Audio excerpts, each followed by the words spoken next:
बोलो भागवत भगवान की जय।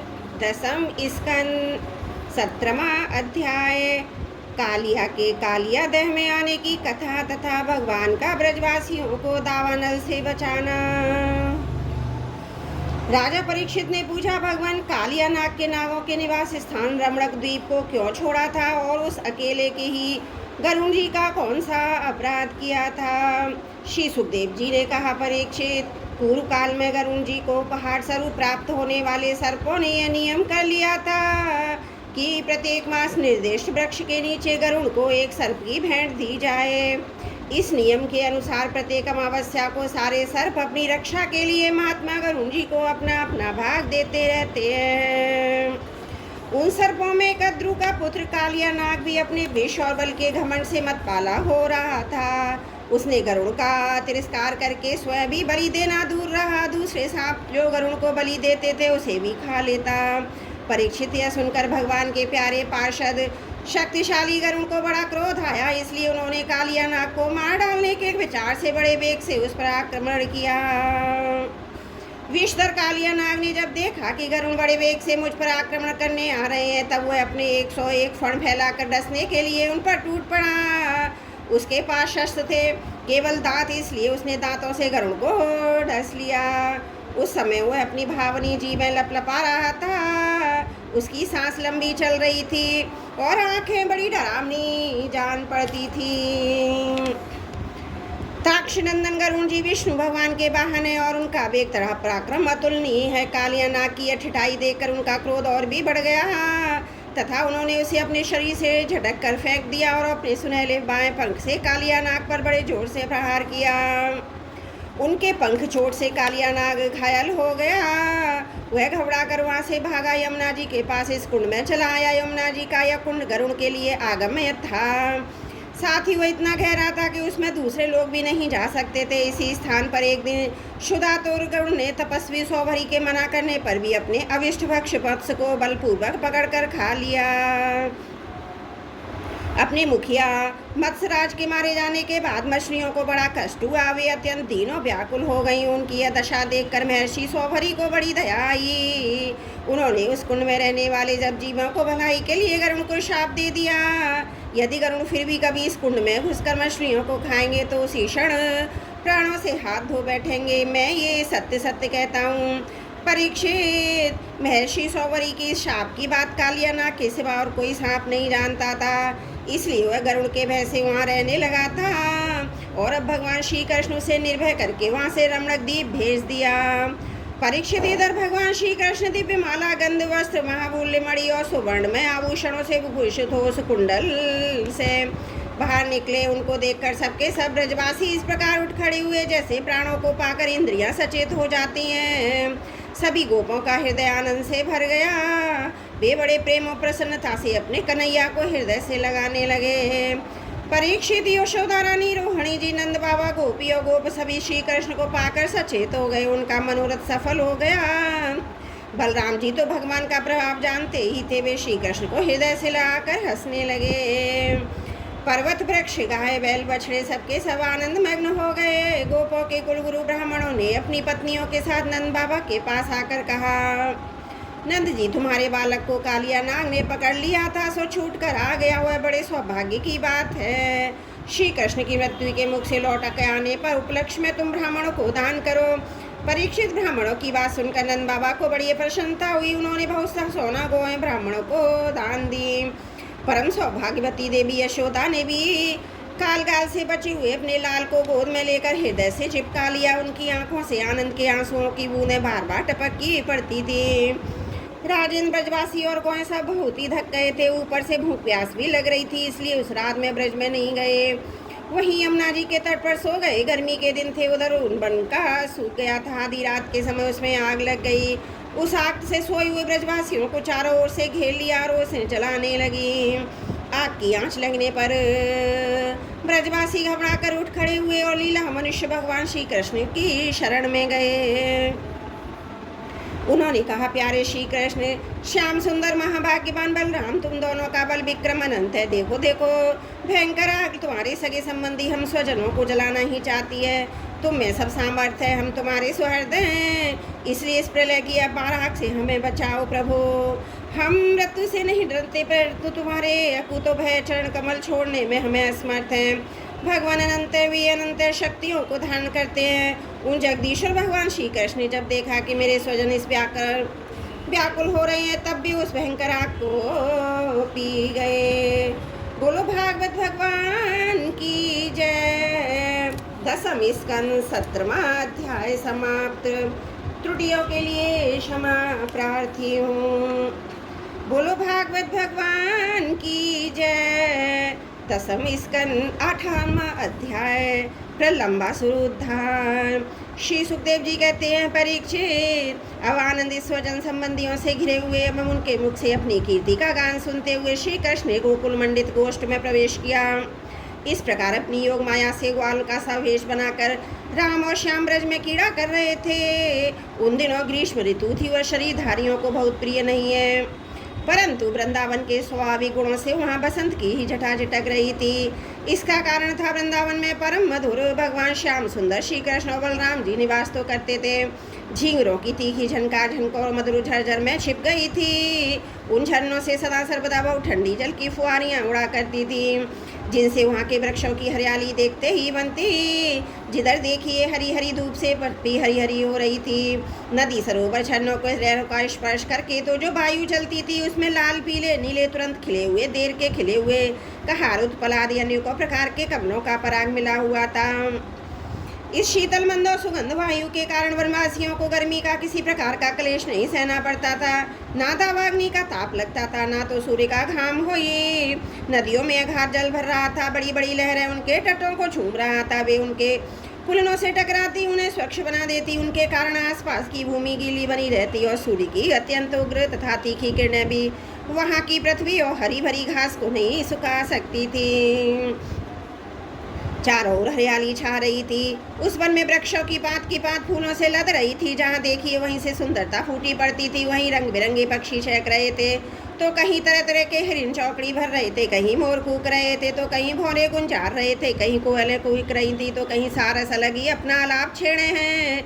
ऐसा सुंदर वन देखकर श्याम सुंदर श्री कृष्ण को और सुंदर बलराम जी ने उसमें विहार करने की इच्छा की।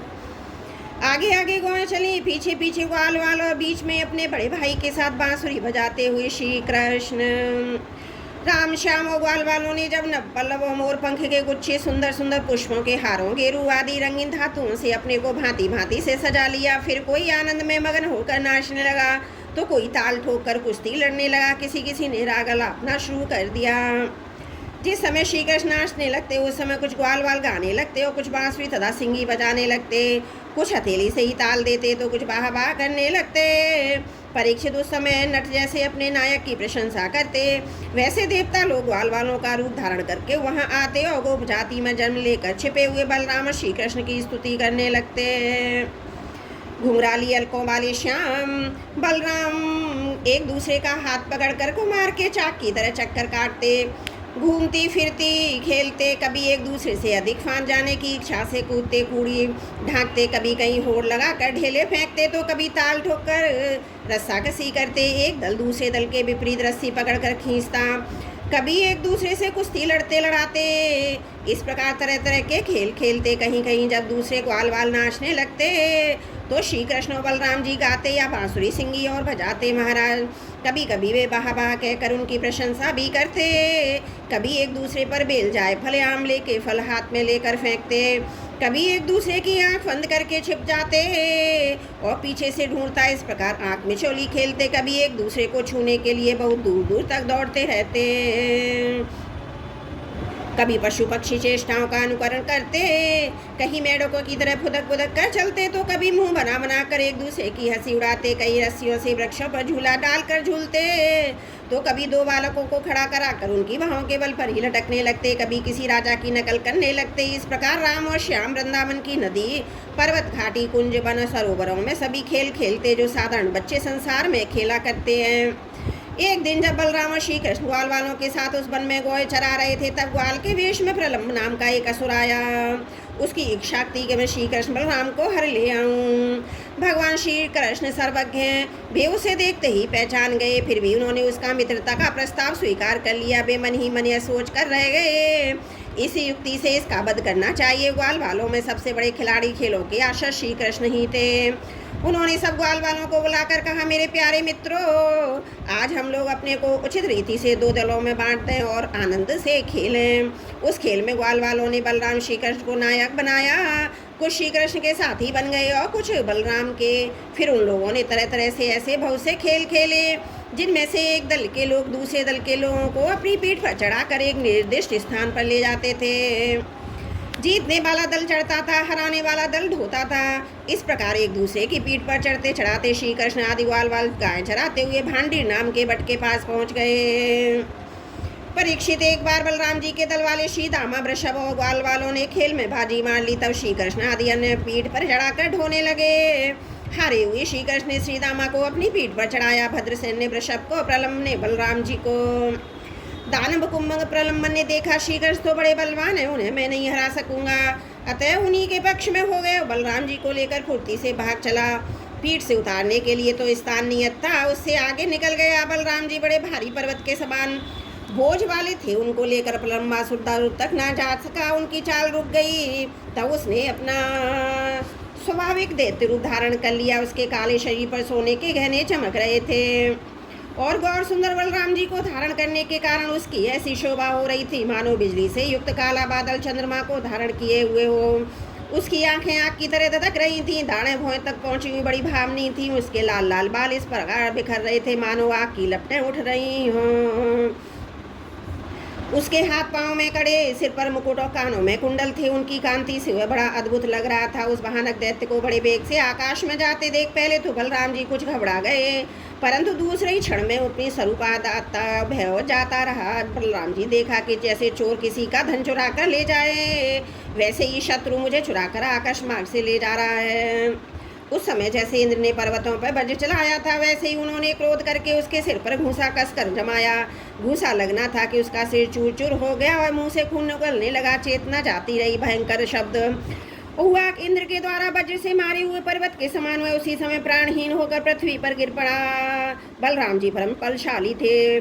जब ग्वाल वालों ने देखा कि उन्होंने प्रलम्बासुर को मार डाला, तब उनके आश्चर्य की सीमा न रही। वे बार बार वाह वाह करने लगे। ग्वाल वालों का चित्त प्रेम से बेहल हो गया। वे उनके लिए शुभकामनाओं की वर्षा करने लगे, मानो मरकर लौट आए हों। इस भाव से आलिंगन करके प्रशंसा करने लगे। वस्तुतः बलराम जी इसके योग्य ही थे। प्रलम्बासुर मूर्तिमान पाप था, उसकी मृत्यु से देवताओं को बड़ा सुख मिला। वे बलराम जी पर फूल बरसाने लगे और बहुत अच्छा किया, बहुत अच्छा किया, इस प्रकार कहकर उनकी प्रशंसा करने लगे। बोलो भागवत भगवान की जय। 10वीं स्कंद 18वां अध्याय समाप्त। त्रुटियों के लिए क्षमा चाहती हूँ। बोलो भागवत भगवान की जय। 10वीं स्कंद 19वां अध्याय। गौ और गोपों से दावानल से बचाना। श्री सुखदेव जी कहते हैं, परीक्षित, उस समय जब ग्वाल वाल खेल कूद में लग गए, तब उनकी गौएं बेरोक टोक चरती हुई बहुत दूर निकल गईं। हरी हरी घास के लोभ में से गहन वन में घुस गईं। उनकी बकरियां, गायें, भैंसे एक दूसरे से वन में होती हुई आगे बढ़ गईं। गर्मी के ताप से व्याकुल हो गईं। वे बेसुध सी होकर उनमें डकराती हुई मुंजावटी सरकंडों के मन में घुस गईं। जब श्री कृष्ण बलराम आदि ग्वाल वालों ने देखा कि हमारे पशुओं का तो कहीं पता ठिकाना ही नहीं है, तब उन्हें अपने खेल कूद पर बड़ा पश्चाताप हुआ। वे बहुत कुछ खोजबीन करने पर भी अपनी गौ को पता न लगा सके। गौ ही है तो ब्रजवासियों का जीविका का साधन थी। उनके ना मिलने से वे अचेत से हो रहे थे। अब वे गौ के खुरों, दांतों से कटी हुई घास तथा पृथ्वी पर बने हुए खुरों के चिन्हों से उनका पता लगाते हुए आगे बढ़े। अंत में उन्होंने देखा उनकी गौएं मुंजाटवी रास्ता छोड़कर और डकरा रही। उन्हें पाकर वे लौटाने की चेष्टा करने लगे। उस समय वे एकदम थक गए थे और उन्हें प्यास भी बड़े जोर से लगी हुई थी। इससे वे व्याकुल हो रहे थे। उनकी यह दशा देखकर भगवान श्री कृष्ण अपने मेघ के समान गंभीर वाणी से नाम ले लेकर गौओं की पुकारने लगे। गौएं अपने नाम की ध्वनि सुनकर बहुत हर्ष होती हुई उनमें अंतर हुंकारने और रंभाने लगी परीक्षित। इस प्रकार भगवान उन गौओं को पुकार ही रहे थे कि उस वन में सब और अकस्मात दावाग्नि लग गई, जो वनवासी जीवों का काल ही होती है। साथ ही बड़ी जोर की आंधी भी चलकर उस अग्नि के बढ़ने में सहायता देने लगी। इससे सब ओर फैली हुई प्रचंड अग्नि अपनी भयंकर लपटों से समस्त चराचर जीवों को भस्मसात करने लगी। जब ग्वालों ने देखा कि दावानल चारों ओर से हमारी ओर बढ़ता जा रहा है, तब वे अत्यंत भयभीत हो गई और मृत्यु के डर से भय से जीव प्रकार भगवान की शरण में आते हैं, वैसे ही वे श्री कृष्ण बलराम के शरणापन्न होकर उन्हें पुकारते हुए बोले, महावीर श्री कृष्ण, प्यारे श्री कृष्ण, परम बलशाली बलराम, हम तुम्हारे शरणागत हैं।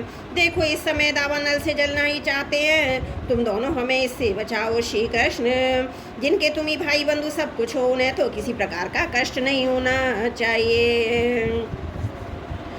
सब धर्मों के ज्ञाता श्याम सुंदर, तुम ही हमारे एकमात्र रक्षक और स्वामी हो, हमें केवल तुम्हारा ही भरोसा है। श्री सुखदेव जी कहते हैं, अपने सखा ग्वाल वालों के दीनता से भरे हुए वचन भगवान श्री कृष्ण ने कहा, डरो मत, तुम अपनी आंखें बंद कर लो।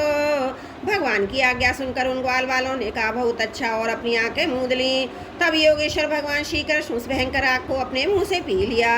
इस प्रकार उन्हें उस घोर संकट से छुड़ा दिया। इसके बाद जब ग्वाल वालों ने अपनी अपनी आंखें खोलकर देखा, तब अपने को भांडीर भट्ट के पास पाया।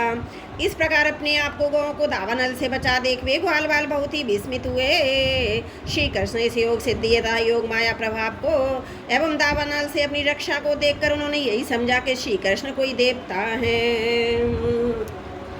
परीक्षित, सायकाल होने पर बलराम जी के साथ भगवान श्री कृष्ण ने गौएं लौटाई और वंशी बजाते हुए उनके पीछे पीछे ब्रज की यात्रा की। उस समय ग्वाल वाल उनकी स्तुति करते आ रहे थे। इधर ब्रज में गोपियों को श्री कृष्ण के बिना एक एक क्षण 100 युग के समान हो रहा था। जब भगवान श्री कृष्ण लौटे, तब उनका दर्शन करके वे परमानंद में मगन हो गईं। बोलो भागवत भगवान की जय। दसम स्कंद 19वां अध्याय समाप्त। त्रुटियों के लिए क्षमा प्रार्थी हूँ। बोलो भागवत भगवान की जय। दशम स्कंद 20वां अध्याय वर्षा और शरद ऋतु का वर्णन। श्री सुखदेव जी कहते, परीक्षित, ग्वाल वालों ने घर पहुंचकर अपनी माँ, बहनों, स्त्रियों से श्री कृष्ण और बलराम जी जो कुछ अद्भुत कर्म किए थे, दावानल से उनको बचाना, प्रहलाद को मारना इत्यादि सबका वर्णन किया। बड़े बड़े बूढ़े गोप और गोपियाँ भी राम और श्याम की अलौकिक लीलाएं सुनकर विस्मित हो गईं। वे सब ऐसा मानने लगे श्री कृष्ण और बलराम के वेश में कोई और बड़े देवता ही ब्रज में पधारे हैं। इसके बाद वर्षा ऋतु का शुभागम हुआ। इस ऋतु में सभी प्रकार के प्राणियों की बढ़ती हो जाती है। उस समय सूर्य और चंद्रमा पर बार बार प्रकाश में मंडल बैठने लगे। बादल, वायु, चमक, कड़क आदि से आकाश शुभ्र सा दिखाई देने लगा। आकाश में नीले और घने बादल घेराए, बिजली कौंधने लगी, बार बार गड़गड़ाहट सुनाई पड़ती है। सूर्य, चंद्रमा, तारे ढके रहते हैं। इससे आकाश की ऐसी शोभा होती है जैसे ब्रह्म स्वरूप होने पर भी गुणों से ढक जाने पर जीव की होती है। सूर्य ने राजा की तरह पृथ्वी रूप प्रजा से 8 महीने तक जल का ग्रहण कर लिया था। उस समय आने पर भी अपनी किरण करों से भी फिर बांटने लगे।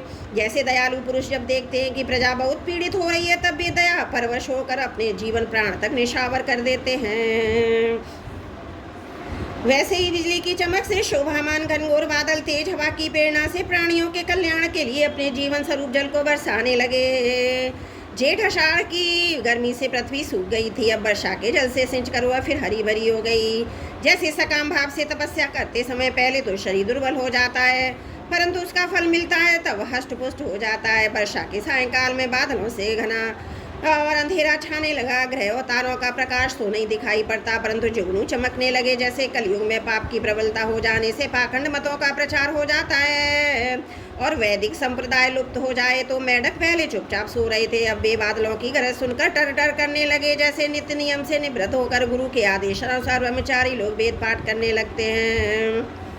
छोटी छोटी नदियां जो जेठ आषाढ़ में बिल्कुल सूखने को आ गई थीं, वे उमड़ घुमड़ कर अपने घेरे से बाहर बहने लगीं। जैसे अजित इंद्रिय पुरुष के शरीर और धन संपत्ति का कुमार्ग में उपयोग होने लगता है। पृथ्वी पर कहीं कहीं हरी हरी घास हरियाली थी, जो कहीं कहीं वीर बहुटियों की लालिमा, कहीं कहीं बरसाती छत्तों सफ़ेद कुरकुरमुत्तों के कारण वह सफ़ेद मालूम देती थी। इस प्रकार उनकी ऐसी शोभा हो रही थी मानो किसी राजा की रंग बिरंगी सेना हो। सब खेत अनजानों से भरे पूरे लहरा रहे थे। उन्हें देखकर किसान तुम्हारे आनंद के फूले न समाते थे। परंतु सब कुछ प्रारब्ध के अधीन है। यह बात ना जानने वाले धनियों के चित्त में बड़ी जलन हो रही थी। अब उन्हें अपने पंजे में कैसे रख सकेंगे। नए बरसाती जल के सेवन से सभी जलचर थलचर प्राणियों की सुंदरता बढ़ गई थी। जैसे भगवान की सेवा करने से बाहर और भीतर के दोनों ही रूप सुगढ़ हो जाते हैं। वर्षा ऋतु में हवा के झोंके में समुद्र यूं ही उत्ताल तरंगों से युक्त हो रहा था। अब नदियों के सहयोग से और भी शुद्ध हो उठा। ठीक वैसे ही जैसे वासना युक्त योगी का चित्त विषयों का संपर्क होने पर कामनाओं के उहाड़ से भर जाता है। मूसलाधार वर्षा की चोट खाते रहने पर भी पर्वतों का कोई व्यथा नहीं होती है। जैसे दुखों की भरमार होने पर भी उन पुरुषों को किसी प्रकार की व्यथा नहीं होती जिन्होंने अपना चित्त भगवान को ही समर्पित कर रखा है। जो मार्ग कभी साफ नहीं किए जाते थे वे घास ढक गए और उनको पहचानना कठिन हो गया। जैसे जब द्विजातीय वेदों का अभ्यास नहीं करते तब काल कर्म से वे हमने भूल जाते हैं। यद्यपि बादल बड़े लोकोपकारी हैं फिर भी बिजलियां उनमें स्थिर नहीं रहती हैं। ठीक वैसे ही जैसे चपल अनुराग वाली कामनी स्त्रियां गुणी पुरुषों के पास भी स्थिर भाव से नहीं रहती हैं। आकाश मेघों के गर्जन तर्जन से भर जाता है। उसमें निर्गुण बिना डोरी के इंद्रधनुष की वैसी शोभा हुई जैसी सतरज और आदि गुणों के क्षोभ से होने वाले विश्व के बखेड़े में निर्गुण ब्रह्म की। यद्यपि चंद्रमा की उज्जवल चांदनी से बादलों का पता चलता था फिर भी उन बादलों ने ही चंद्रमा को ढककर शोभाहीन भी बना दिया था। ठीक वैसे ही जैसे पुरुष के आवाज से आवासित होने वाला अहंकारी उसे ढककर प्रकाशित नहीं होने देता। बादलों के शुभागम से मोरों का रोम रोम खिल रहा था। वे अपनी कुहक और नृत्य के द्वारा आनंद उत्सव मना रहे थे। ठीक वैसे ही जैसे गृहस्थी के जंजाल में हुए लोग जो अधिकतर तीनों तापों से जलते हैं घबराते रहते हैं भगवान के भक्तों के शुभ आगमन से आनंद मग्न हो जाते हैं। जो वृक्ष जेठ आषाढ़ में सूख गए थे वे अब अपनी जड़ों से जल पीकर पत्ते फूल और डालियों से खूब सज धज कर गए। जैसे सकाम भाव से तपस्या करने वाले पहले तो दुर्बल हो जाते हैं परंतु कामना पूरी होने पर मोटे तगड़े हो जाते हैं। परीक्षित तालाबों के तट कांटे कीचड़ जल के बहाव के कारण प्रायः शांत ही रहते हैं परंतु सारस एक क्षण भी उन्हें वे नहीं छोड़ते। जैसे अशुद्ध हृदय वाले विषयी पुरुष काम धंधों की झंझट से कभी छुटकारा नहीं पाते फिर भी घरों में ही पड़े रहते हैं। वर्षा ऋतु में इंद्र की प्रेरणा से मूसलधार वर्षा होती है। इससे नदियों के बांध खेतों की मेड़ें टूट फूट जाती हैं। जैसे कलयुग में पाखंडियों के तरह तरह के मिथ्या मतवादों से वैदिक मार्ग की मर्यादा ढीली पड़ जाती है। वायु की प्रेरणा से घने बादल प्राणियों के लिए अमृतमय जल की वर्षा करने लगते हैं। जैसे ब्राह्मणों की प्रेरणा से धनी लोग समय समय पर दान के द्वारा प्रजा की अभिलाषाएं पूर्ण करते हैं। वर्षा ऋतु में वृंदावन इसी प्रकार शोभामान और पके हुए खजूर तथा जामुनों से भर रहा था। उसी वन में विहार करने के लिए श्याम और बलराम ने ग्वाल बालों गौं के साथ प्रवेश किया। गौएं अपने थनों के भारी भार के कारण बहुत ही धीरे धीरे चल रही थीं। जब भगवान श्री कृष्ण उनका नाम लेकर पुकारते तब वे प्रेम परवश होकर जल्दी जल्दी दौड़ने लगती। उस समय उनके थनों से दूध की धारा गिरती जाती। भगवान ने देखा बनवासी भील और भीलनियाँ आनंदमग्न हैं। वृक्षों की पंक्तियाँ मधुधारा उड़े रही हैं। पर्वतों से झरझर करते हुए झरने झर रहे हैं। उनकी आवाज़ बड़ी सुरीली जान पड़ती है। साथ ही वर्षा होने पर छिपने के लिए बहुत सी गुफाएं भी हैं। जब वर्षा होने लगती है तब श्री कृष्ण कभी किसी वृक्ष की गोद में या खोड़ में जा छिपते हैं। कभी कभी किसी गुफा में ही बैठते हैं और कभी कंदमूल फल खाकर ग्वाल वालों के साथ खेलते रहते हैं। कभी जल के पास ही किसी चट्टान पर बैठ जाते हैं। बलराम जी तथा ग्वाल वालों के साथ मिलकर घर से लाया हुआ दही भात दाल शाक आदि के साथ खाते हैं। वर्षा ऋतु में बैल बछड़े थनों के भारी भार से थकी हुई गौएं थोड़ी ही देर में भरपेट घास चढ़ लेती हैं। हरी हरी घास पर बैठकर ही आंख मूंद कर जुगाली करती रहती हैं। वर्षा ऋतु की सुंदरता अपार थी। वह सभी प्राणियों को सुख देने पहुंचा रही थी। इसमें संदेह नहीं है कि ऋतु गाय बैल बछड़े सबके सब भगवान की लीला के ही विलास थे। फिर भी उन्हें देखकर भगवान बहुत प्रसन्न होते हैं। बार बार उनकी प्रशंसा करते हैं। इस प्रकार श्याम और बलराम बड़े आनंद से ब्रज में निवास कर रहे थे। इसी समय वर्षा बीतने पर शरद ऋतु आ गई। अब आकाश में बादल नहीं रहे। जल निर्मल हो गया। वायु धीमी गति से चलने लगी। शरद ऋतु में कमलों की उत्पत्ति से जलाशय के जल ने अपनी सह स्वच्छता प्राप्त कर ली थी। ठीक वैसे ही जैसे ही योग भ्रष्ट पुरुषों का चित्त फिर से योग का सेवन करने में निर्मल हो जाता है। शरद ऋतु के आकाश के बादल वर्षा काल के बड़े हुए जीव पृथ्वी की कीचड़ और जल के मट में लेपन को नष्ट कर दिया। जैसे भगवान की भक्ति ब्रह्मचारी ग्रस्त वानप्रस्थ और सन्यासियों के सब प्रकार के कष्टों अशुभों को झटपट नाश कर देती है। बादल अपने सर्वस्व जल का दान करके उज्ज्वल कांति से सुशोभित होने लगे। ठीक वैसे ही जैसे लोक परलोक, स्त्री पुत्र और धन संपत्ति संबंधी चिंता कामनाओं का परित्याग कर देने पर संसार के बंधन से छूटे हुए परम शांत सन्यासी शोभामान होते हैं। अब पर्वतों से कहीं कहीं झरने झरते थे, कहीं कहीं वे कल्याणकारी जल को नहीं भी बहाते थे। जैसे ज्ञानी पुरुष समय पर अपने अमृत में ज्ञान का दान किसी अधिकारी को देकर दे देते हैं, किसी किसी को नहीं भी करते। छोटे छोटे गड्ढों में भरे हुए जल के जलचर यह नहीं जानते कि इस गड्ढे का जल दिन पर दिन सूखता जा रहा है। जैसे कुटुंब के भरण पोषण में भूले हुए मूढ़े यह नहीं जानते कि हमारी आयु क्षीण हो रही है। थोड़े जल में रहने वाले प्राणियों को शरतकालीन सूर्य की प्रखर किरणों से बड़ा पीड़ा होने लगती है। वैसे अपनी इंद्रियों के वश में रहने वाले कृपण एवं दरिद्र कुटुंबी तरह तरह के ताप सताते ही रहते हैं। पृथ्वी धीरे धीरे अपनी कीचड़ छोड़ने लगी और घास पात धीरे धीरे अपनी कचाई छोड़ने लगे। ठीक वैसे ही जैसे विवेक संपन्न साधक धीरे धीरे शरीर और अनात्म पदार्थों में से यह मैं हूँ और यह मेरा है, यह अहंता और ममता छोड़ देते हैं। शरद ऋतु में समुद्र का जल स्थिर गंभीर और शांत हो गया। जैसे मन के सकल्प हो जाने पर आत्माराम पुरुष कर्मकांड का झमेला छोड़कर शांत हो जाता है। किसान खेतों की मेड़ मजबूत करके जल का बहाना रोकने लगे। जैसे योगी जन अपनी इंद्रियों को विषयों की ओर जाने से रोककर प्रत्याहार करके उनके द्वारा क्षीण होते हुए ज्ञान की रक्षा करते हैं। शरद ऋतु में दिन के समय बड़ी बड़ी कड़ी धूप होती है, लोगों को बहुत कष्ट होता है, परंतु चंद्रमा रात्रि के समय लोगों का सारा संताप वैसे ही हर लेते हैं जैसे देह अभिमानी से होने वाले दुख को ज्ञान और भगवत हर से होने वाले गोपियों के दुख को श्री कृष्ण नष्ट कर देते हैं। जैसे वेदों के अर्थ को स्पष्ट रूप से जानने वाला सद्गुणी चित्त अत्यंत शोभामान होता है, वैसे ही शरद ऋतु में रात के समय मेघों से रहित निर्मल आकाश तारों की ज्योति से जगमगाने लगा। परीक्षित जैसे पृथ्वी तल में यदुवंशियों के बीच यदुपति भगवान श्री कृष्ण की शोभा होती है, वैसे ही आकाश में तारों के बीच पूर्ण चंद्रमा सुशोभित होने लगा। फूलों से लदे हुए वृक्ष लताओं में होकर बड़ी ही सुंदर वायु बहती, वह न अधिक ठंडी होती न अधिक गर्म। उस वायु के स्पर्श से सब लोगों को जलन तो मिट जाती, परंतु गोपियों की जलन और भी बढ़ जाती, क्योंकि उनका चित्त उनके हाथ में नहीं था। श्री कृष्ण ने उन्हें चुरा लिया था। शरद ऋतु में गौएं, हिरनियाँ, चिड़ियाँ और नारियाँ ऋतुमती संतान उत्पत्ति की कामना से युक्त हो गईं तथा साण, हरिण, पक्षी, पुरुष उनका अनुसरण करने लगे। ठीक वैसे ही जैसे समर्थ पुरुष के द्वारा की हुई क्रियाओं का अनुसरण उनके फल करते हैं। परीक्षित जैसे राजा के शुभागमन से डाकू चोरों के सिवा और सब लोग निर्भय हो जाते हैं, वैसे ही सूर्योदय के कारण कुमुदनी कोई और कोई के अतिरिक्त सभी प्रकार के कमल खिल गए। उस समय बड़े बड़े शहरों गांवों में नवान्न प्रशासन और इंद्र संबंधी उत्सव होने लगे। खेतों में अनाज पक गए। पृथ्वी भगवान श्री कृष्ण तथा बलराम जी की उपस्थिति से अत्यंत सुशोभित होने लगी। साधना करके सिद्ध हुए पुरुष जैसे सवाने पर अपने देवों शरीरों को प्राप्त होते हैं, वैसे ही वैश्य, सन्यासी, राजा, स्नातक जो वर्षा के कारण एक स्थान पर रुके हुए थे वहां से चलकर अपने अपने अविष्ट काम काज में लग गए। बोलो भागवत भगवान की जय। 10वां स्कंद 20वां अध्याय समाप्त। त्रुटियों के लिए क्षमा प्रार्थी हूँ।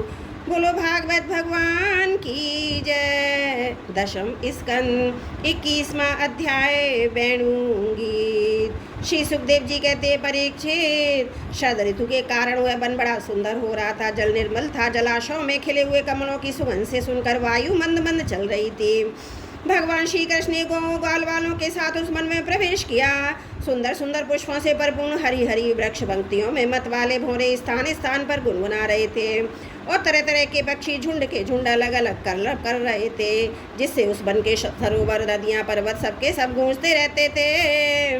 मधुपति श्री कृष्ण ने बलराम जी ग्वाल वालों के साथ उनके भीतर घुसकर गौं को चराते हुए अपनी बांसुरी पर बड़ी मधुरता छेड़ी।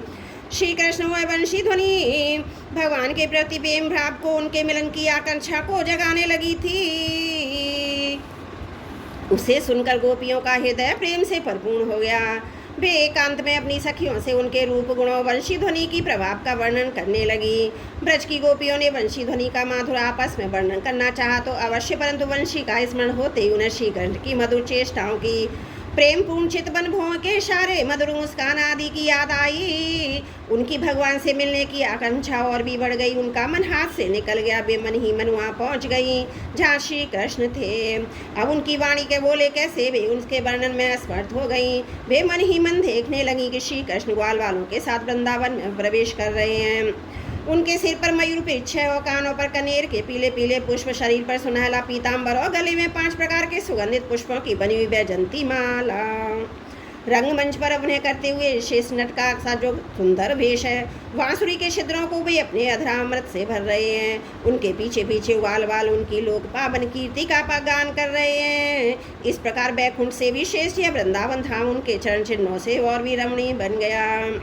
परीक्षित ये वंशी ध्वनि जड़ चेतन समस्त भूतों का मन चुरा लेती है। गोपियों ने उसे सुना और सुनकर उसका वर्णन करने लगी। वर्णन करते करते वे तन्मय हो गईं और श्री कृष्ण को पाकर आलिंगन करने लगी। गोपियाँ आपस में बातचीत करने लगी। अरे सखी, हमने तो आँख वालों के जीवन की और उनकी आँखों की बस यही इतनी सी सफलता समझी है, और तो हमें कुछ मालूम ही नहीं है वह कौन सा लाभ है। वह यही है कि जब श्याम सुंदर श्री कृष्ण और गौर सुंदर बलराम ग्वाल वालों के साथ गाँव को हाँक कर वन में ले जा रहे हों या लौटा कर ब्रज में ला रहे हो। उन्होंने अपनी अधरों पर मुरली धर रखी हो, प्रेम भरी तिरछी चितवन से हमारी ओर देख रहे हो। इस प्रकार हम उनकी मुखमादरी का पान करती रहे। अरे सखी, जब वे आम की नई कोपलें, मोरों के पंख, फूलों के गुच्छे, रंग बिरंगे कमल और कुमुद की मालाएं धारण कर लेते हैं। श्री कृष्ण के सामने शरीर पर पीताम्बर, बलराम के गोरे शरीर पर नीलांबर फहराने लगता है, तब उनका वेश बड़ा ही विचित्र बन जाता है। ग्वाल वालों की गोष्ठी में वे दोनों बीचों बीच बैठ जाते हैं, मधुर संगीत की तान छेड़ देते हैं। प्यारी प्यारी सखी, उस समय ऐसा जान पड़ता है मानो 2 चतुर नट रंगमंच पर अभिनय कर रहे हो। मैं क्या बताऊं कि उस समय उनकी कितनी शोभा होती है। अरे गोपियो, ये वेणु पुरुष जाति का होने पर भी पूर्व जन्म में ना तो ऐसा कौन सा साधन भजन कर चुका है कि हम गोपियों को अपनी संपत्ति सामोदर के अधरों की सुधा स्वयं इस प्रकार पिए जा रहा है। हम लोगों के लिए थोड़ा सा भी रस शेष नहीं रहेगा। इस वेणु को अपने रस से सींचने वाले हृदयों, आप कमलों के मिस रोमांचित हो रही हैं। अपने वंश में भगवत प्रेमी संतानों को देखकर श्रेष्ठ पुरुषों के समान वृक्ष भी इसके साथ अपना संबंध जोड़कर आंखों से आनंद अश्रु बहा रहे हैं। अरे सखी, ये वृंदावन बैकुंठ लोक तक पृथ्वी की कीर्ति का विस्तार कर रहा है, क्योंकि यशोदानंद श्री कृष्ण के चरण कमलों के चिन्हों से यह चिन्हित हो रहा है। सखी, जब श्री कृष्ण अपनी मुनिजन मोहनी मुरली बजाते हैं तब मोर मत वाले होकर उनकी ताल पर नाचने लगते हैं। यह देखकर पर्वत की चोटियां पर विचरने वाले सभी पशु पक्षी चुपचाप शांत होकर खड़े जाते हैं। अरे सखी, जब प्राण वल्लभ श्री कृष्ण विचित्र वेश धारण करके बांसुरी बजाते हैं तब मूढ़ मंदबुद्धि वाली हिरनियाँ भी वंशी की तान सुनकर अपने पति कृष्ण सार मृगों के साथ नंद बंदन के पास चली जाती हैं और अपनी प्रेम भरी बड़ी बड़ी आंखों से उन्हें निखरने लगती हैं। निरखती हुई क्या उनके कमल के समान बड़ी बड़ी आंखें श्री कृष्ण के चरणों पर निछावर कर देती हैं और श्री कृष्ण की प्रेम रही चितवन के द्वारा किया हुआ अपना सत्कार स्वीकार करती हैं। वास्तव में उनका जीवन धन्य है। हम वृंदावन की गोपी होने पर भी इस प्रकार उन पर अपने को निछावर नहीं कर पाती। हमारे घर वाले कुड़ने लगते हैं, कितनी विडम्बना है। अरे सखी, हिरनियों की तो बात ही क्या है। स्वर्ग की देवियां जब युक्तियों को आनंद करने वाले सौंदर्य और शील के खजाने श्री कृष्ण को देखती हैं, बांसुरी पर उनके द्वारा गाया हुआ मधुर संगीत सुनती हैं, तब उनके चित्र विचित्र आलाप सुनकर वे अपने विमान पर ही सुध बुध हो बैठती हैं, मूर्छित हो जाती हैं। कैसे मालूम हुआ सखी? सुनो तो, जब उनके हृदय में श्री कृष्ण मिलने की तीव्र आकांक्षा जग जाती है तब वे अपना धीरज खो बैठती हैं, बेहोश हो जाती हैं। उन्हें इस बात का भी पता नहीं चलता कि उनकी चोटियों में गुथे हुए फूल पृथ्वी पर गिर रहे हैं। यहाँ तक कि उन्हें अपनी साड़ी का भी पता नहीं रहता। वह कमर से खिसक कर जमीन पर गिर जाती है। अरे सखी, तुम देवियों की बात तो क्या कर रही हो? इन गौओं को नहीं देखती? जब हमारे कृष्ण प्यारे अपने मुख से बांसुरी में स्वर भरते हैं, गौएं उनका मधुर संगीत सुनती हैं, तब ये अपने दोनों कानों के दोनों सामान लेती हैं, खड़े कर लेती हों तो मानो उससे अमृत पी रही हों। इस प्रकार उस संगीत का रस लेने लगती हैं। ऐसा क्यों होता है सखी? अपने नेत्रों के द्वार से श्याम सुंदर को हृदय में ले जाकर वे उन्हें बड़े विराजमान कर लेती हैं, मन ही मन उनका आलिंगन करती हैं, देखती ही नहीं हो। उनके नेत्रों से आनंद के आंसू झलकने लगते हैं। उनके नेत्रों से आनंद के आंसू झलकने लगते हैं। उनके बछड़े बछड़ों की तो दशा ही निराली हो जाती है। यद्यपि गांव के थनों से अपने आप दूध झरता रहता है, वे जब दूध पीते पीते अचानक ही वंशी ध्वनि सुनते हैं। तब मुंह में लिया हुआ दूध का घूंट ना उगल पाते हैं, ना निगल पाते हैं। उनके हृदय भी होता है भगवान का स्पर्श। नेत्रों से लगते हैं आनंद के आंसू, वे ज्यों के त्यों ठिठक रह जाते हैं। अरे सखी, गौएं और बछड़े तो हमारी घर की वस्तु हैं, उनकी बात तो जा ही जाने दो। वृंदावन के पक्षियों को तुम नहीं देखती, उन्हें पक्षी कहना ही भूल है। सच पूछो तो उनमें से अधिकांश बड़े बड़े ऋषि मुनि हैं। वे वृंदावन के सुंदर सुंदर वृक्षों की नई और मनोहर कोपलों वाली डालियों पर चुपचाप बैठ जाते हैं और आंखें बंद नहीं करते। निर्मेश नयन श्री कृष्ण की रूप माधुरी प्यार भरी चितवन देख देख कर निहाल होते रहते हैं तथा कानों से अन्य सब प्रकार के शब्दों को छोड़कर केवल उन्हीं की मोहनी वाणी और वंशी का त्रिभुवन मोहन संगीत सुनते रहते हैं। मेरी प्यारी सखी, उनका जीवन कितना धन्य। अरी सखी, देवता गो पक्षियों की बातें क्यों करती हो? वे तो चेतन है, उन जड़ नदियों को नहीं देखती, इनमें तो भंवर दिख रहे हैं। उनसे इनके हृदय में श्याम सुंदर से मिलने की तीव्र आकांक्षाओं को पता चलता है। उसके वेग से ही तो उनका प्रवाह रुक गया है। उन्होंने भी प्रेम पूर्वक श्री कृष्ण की वंशी ध्वनि सुन ली है। देखो देखो, ये अपनी तरंगों के हाथों से उनके चरण कमलों को फूलों का उपहार चढ़ा रही हैं, उनका आलिंगन कर रही हैं, मानो चरणों पर अपना हृदय न्यौछावर कर रही हों। अरे सखी, ये नदियाँ तो हमारी पृथ्वी की, हमारे वृंदावन की वस्तुएं। तनिक इन बादलों को भी देखो। जब वे देखते हैं ब्रज राजकुमार श्री कृष्ण बलराम जी ग्वाल वालों के साथ धूप में गौ को चरा रहे हैं, साथ ही साथ बांसुरी भी बजाते जा रहे हैं, तब उनके हृदय में प्रेम उमड़ाता है। वे उनके ऊपर मंडराने लगते हैं और श्याम घन अपने सखा घन श्याम के ऊपर अपने शरीर की ही छाता बनाकर तान देते हैं। इतना ही नहीं सखी, फिर जब उन पर नन्ही नन्ही फूलों की वर्षा करने लगते हैं, तब ऐसा जान पड़ता है कि वे उनके ऊपर सुंदर सुंदर श्वेत कुसुम चढ़ा रहे हैं। नहीं सखी, उनके बहाने तो अपना जीवन ही न्यौछावर कर देते हैं। अरे भट्टू, अब तो वृंदावन की इन भीलिनियों की धन्य और कृतकृत्य मानती हैं। ऐसा क्यों सखी? इसलिए कि इनके हृदय में बड़ा प्रेम है। जब ये हमारे कृष्ण प्यारे को देखती हैं, तब इनके हृदय में भी उनसे मिलने की तीव्र आकांक्षा जाग उठती है। इनके हृदय में भी प्रेम की व्याधि लग जाती है। उस समय ये क्या उपाय करती हैं, ये भी तो सुन लो। हमारे प्रियतम की प्रेयसी गोपियाँ अपने वक्षस्थलों पर जो केसर लगाती हैं, और श्याम सुंदर के चरणों में लगी रहती हैं। जब वे वृंदावन के घास पात पर चलते हैं, तब उनमें भी लग जाती हैं। ये सौभाग्यवती भीलनियाँ उन्हें उन तिनकों पर से छुड़ाकर अपने स्नौमुखों पर मल लेती हैं। इस प्रकार अपने हृदय की प्रेम पीड़ा शांत करती हैं। अरे गोपियो, यह गिरिराज गोवर्धन तो भगवान के भक्तों में बहुत ही श्रेष्ठ है। धन्य है इसके भाग्य। देखती हो, हमारे प्राण वल्लभ श्री कृष्ण ने नाभिराम बलराम के चरण कमलों का स्पर्श प्राप्त करके यह कितना आनंदित रहता है। इसके भाग्य की सराहना कौन करे? यह तो इन दोनों का ग्वाल वालों गौं का बड़ा ही सत्कार करता है। स्नान पान के लिए झरनों का जल देता है, गौं के लिए सुंदर हरी हरी घास प्रस्तुत करता है, विश्राम करने के लिए कंदरायों, खाने के लिए कंद मूल फल देता है। वास्तव में ये धन्य है। अरे सखी, इन सामने गोरे किशोरों की तो गति ही निराली है।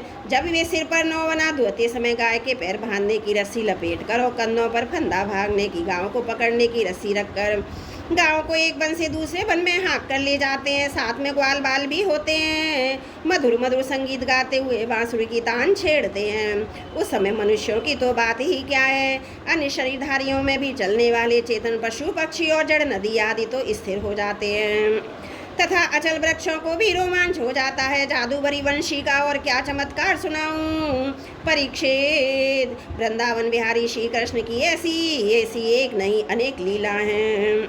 गोपियाँ प्रतिदिन आपस में उनका वर्णन करती और तन्मय हो जाती। भगवान की लीलाएं उनके हृदय में स्फुरित होने लगती है।